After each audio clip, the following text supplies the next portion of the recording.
let's get over something that's pretty obvious. Adult animation is not an easy thing to accomplish. Yes, animation is a format that's mainly found as a kids' genre aimed to entertain kids. However, not only have there been a lot of kids films that are animated, but can appeal to a more mature audience, but there are also a lot of animated content that are geared exclusively for adults and only adults. And and the results of them can be mixed. It doesn't matter if they're trying to make an adult animated film or an adult animated series.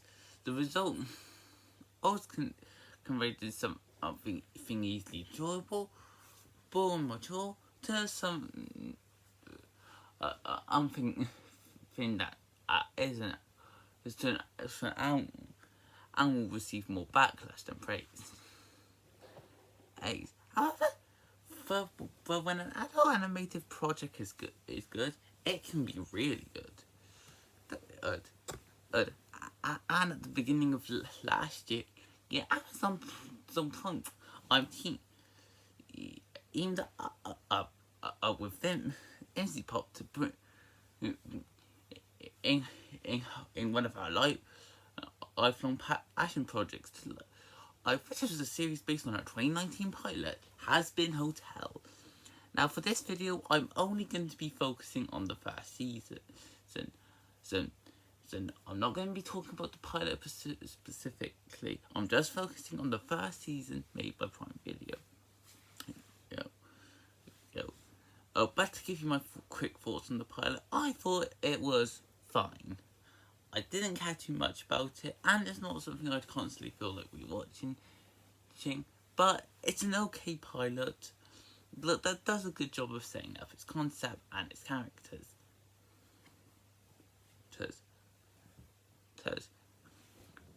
I'll even start by saying that one of the best things about the show is that you don't really need to watch the pilot. It quickly explains you the lore of this world, like its backstory, or in like what the main storyline is where the pilot gives you mostly everything you need to know. The first few episodes of the season some recap actually on the pilot, and just tells you the basics of what you need to know about this series, so it can be functional. That I do find to be a solid idea, because I do know that there will probably be people who are more interested in watching the series than the pilot.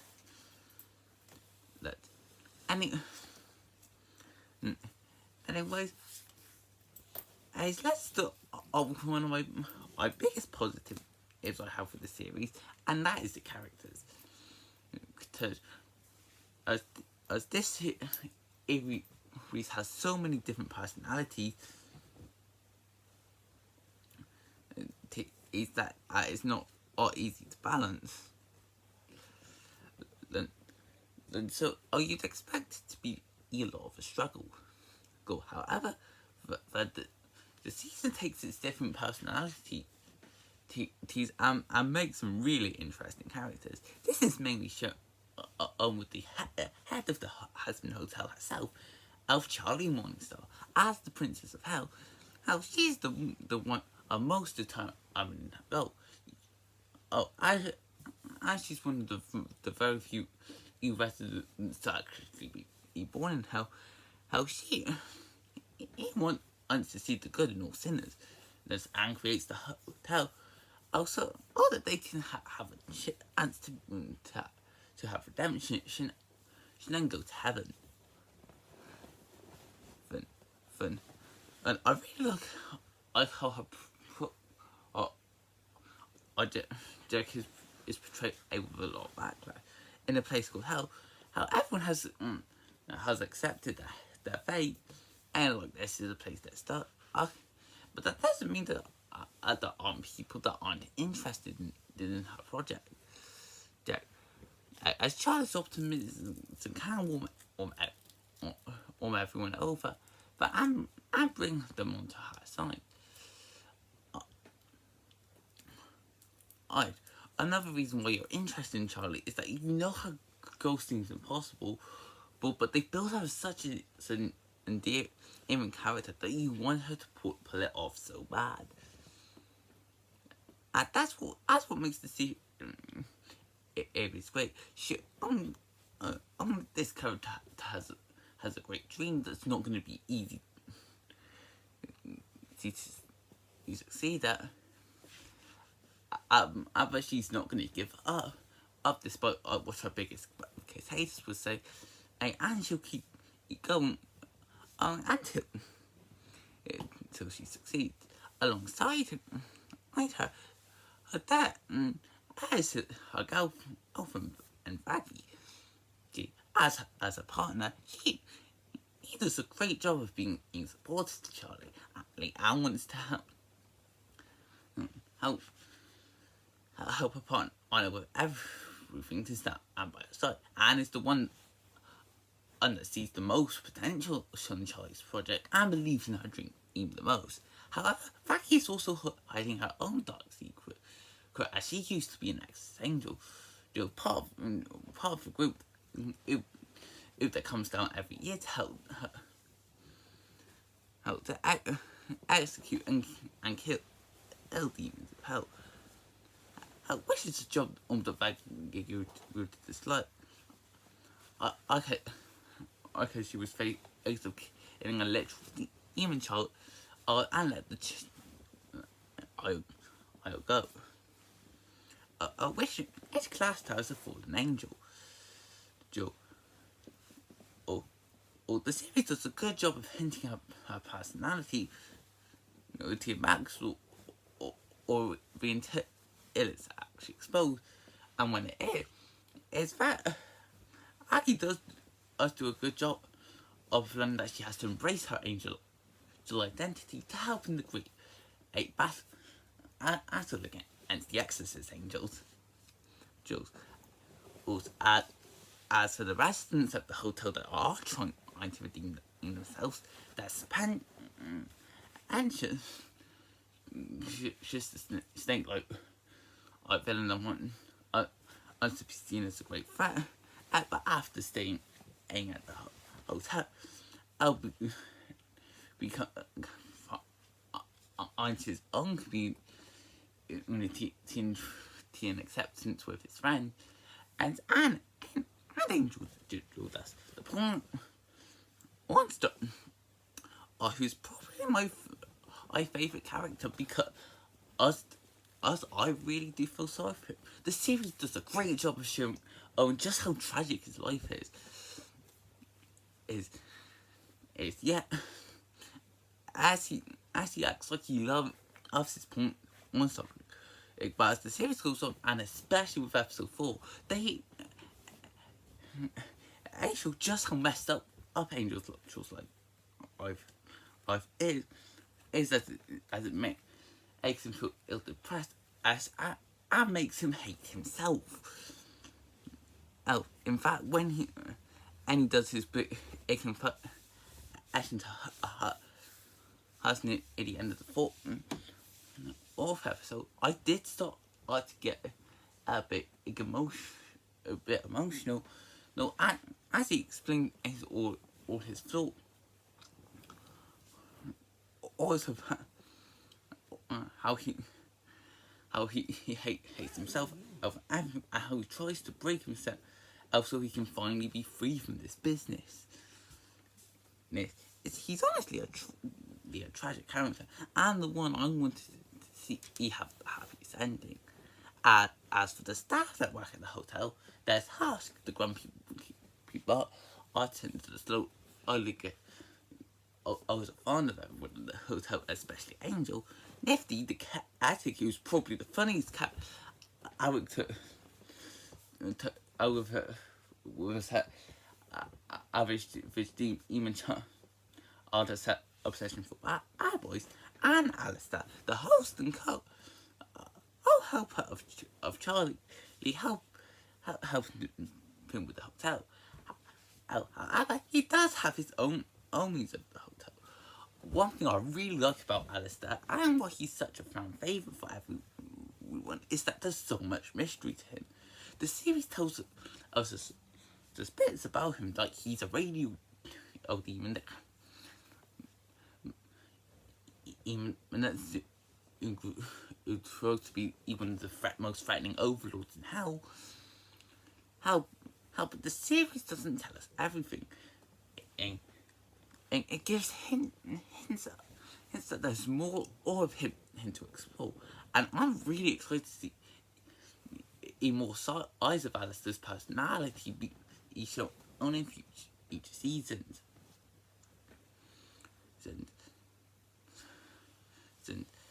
And there are all sorts of other versions of her. I didn't. That what are not us as huge as rollers. Ali or anyone in the hotel, they do a job of showing us their personalities, including Camilla, led the weapon. I think I'm the only one who was able to kill an actual angel. Or check everyone, angels explode. Oh, Cipher expert, and who becomes Serpentious love interest, as Anne Lucifer, a morning star. I shot Arlie's father, but Anna thought an angel to himself, who was cast out of hell because of how he wanted to give humanity free will. He's honestly quite an interesting character. And while he seems like a distant father, but the main reason he's like that is that he had his dream first, and he doesn't want the same time having to shut Arlie. And as Lucifer gets to learn more about Charlie's project, the hotel helps fix the bond between the two of them. I make them grow closer together, but as Lucifer ends up becoming the best that he can be. The only other characters that show big importance in hell are the beasts, who are like the top overlords of hell. You've got Fox, the lead, either the who's got a huge grudge against Alistair, about Albert, who's mainly in charge of the group so Ocean Media, and Valentino, Angel Spotter. Also, at the series does a great job of owing just how hateable and how irredeemable other being that he can be. As the angels, I'll say now that my biggest problem with the series is that I don't think hell got. I do think we needed more of heaven. We definitely got a lot of hell. But as this is areas where heaven is considered to be the main villains, and I do feel like we should have seen more of the angels and their personalities. There are definitely some interesting personalities, like Emily, the angel, George, or who's the only angel convincing Sean's project, and Sarah, the head seraph, and who only agreed to the exterminations to protect heaven. But that's as far as their personalities go. Maybe they'll give us a bit more in the second season. But for the most part, they don't do a great job of showing us more than just that.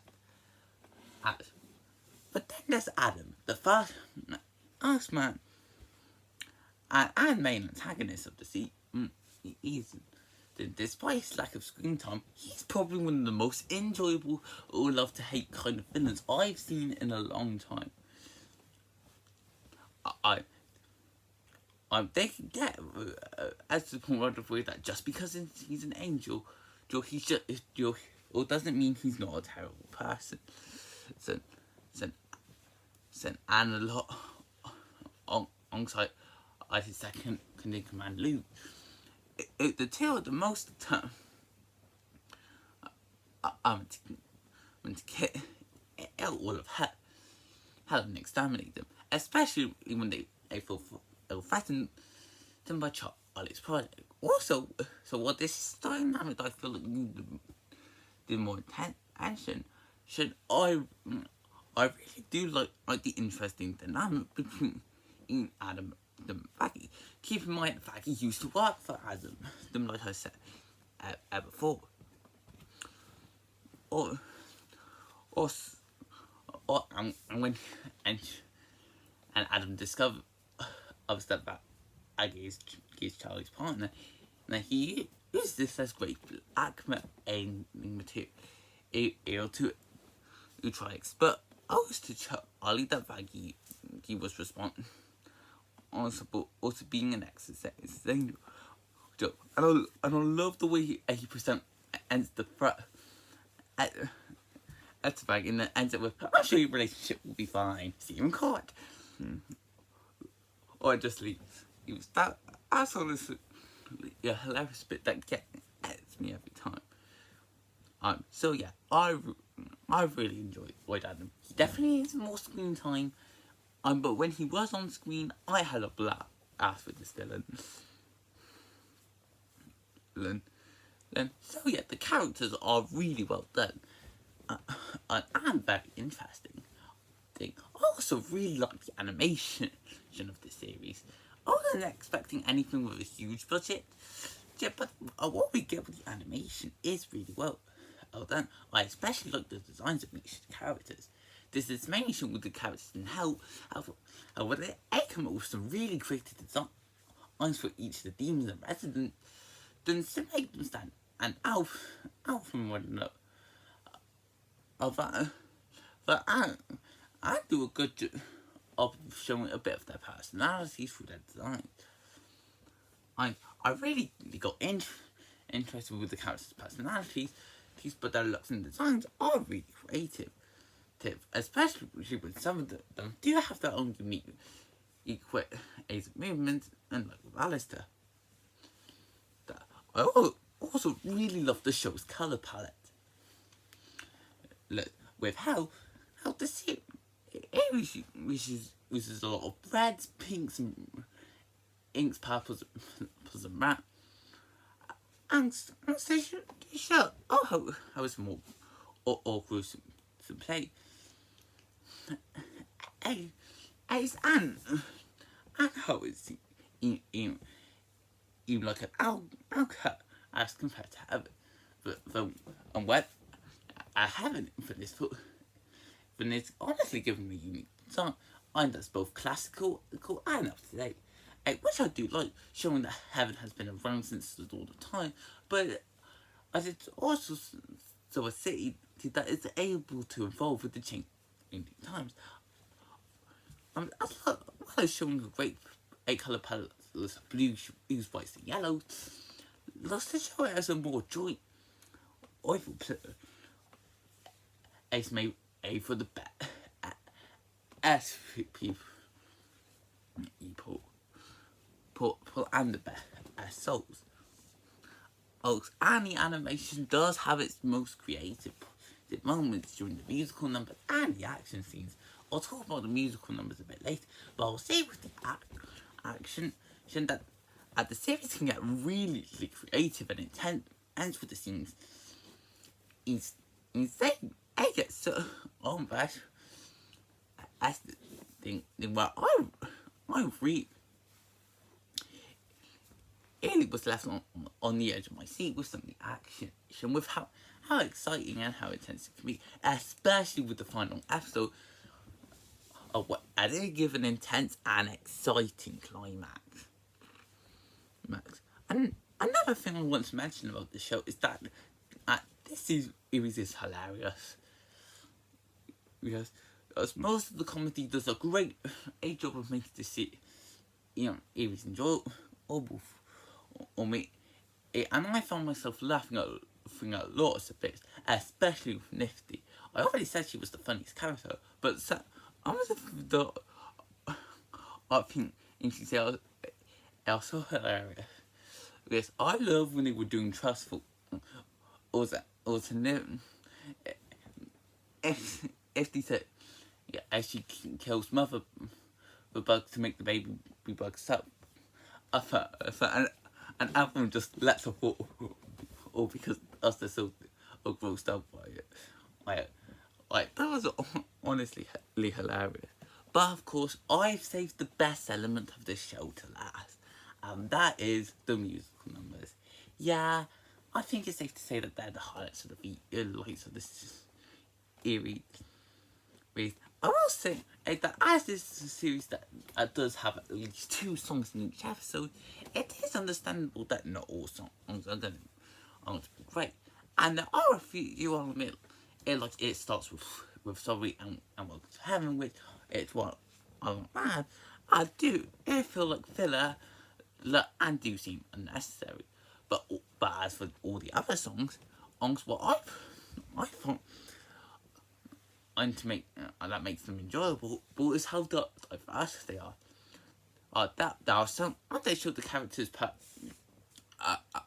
personalities as well as their wants and needs. It's like Happy Day in Hell, Hell is for whatever, for it takes poison, symbol, more than anything, out for love and ready for this. Is but they all also a lot of some that are show ultimate conflict, which I do find to be enjoyable, such as the case Ace with some on so just a gone respectless hell's greatest dad, and you didn't know what other others that are meant to help build relationships, like lose a baby and more than anything, which I was meant to mention in this section, not the first section, so apologies for that. With how diverse each songs can be, it makes them a really intriguing musical series to watch. On top of they're all catchy. Like most of these songs that rent entry in my head, and I struggle to pick my favourite. My top one so far would probably be Hell's Greatest Dad. And more than anything, Stay. Egg Gone Poison is something you didn't know. Oh, but that doesn't change the fact that this series is a soundtrack full of bangers. So overall, Hazbin Hotel is definitely one of the best things to happen to adult animation. It has a really intriguing story, with some great animation, a cast of lovable characters, and an unforgettable soundtrack. Maybe it needed to focus a bit more on the side of heaven, but the story itself, like I said before, always great and gate. Aging definitely could have been told better, but that doesn't change the fact that I had a fantastic time with the first season. So I would definitely give this as a recommendation for those who are a fan of adult animation, which is why I'm giving this series a 9.5 out of 10. And with season 2 coming out on October 29th, I'm really excited to see what Prime Video and MZ pop up October this season. So I hope you guys enjoyed this video. Comment, like, and subscribe, and I'll see you next time. Bye!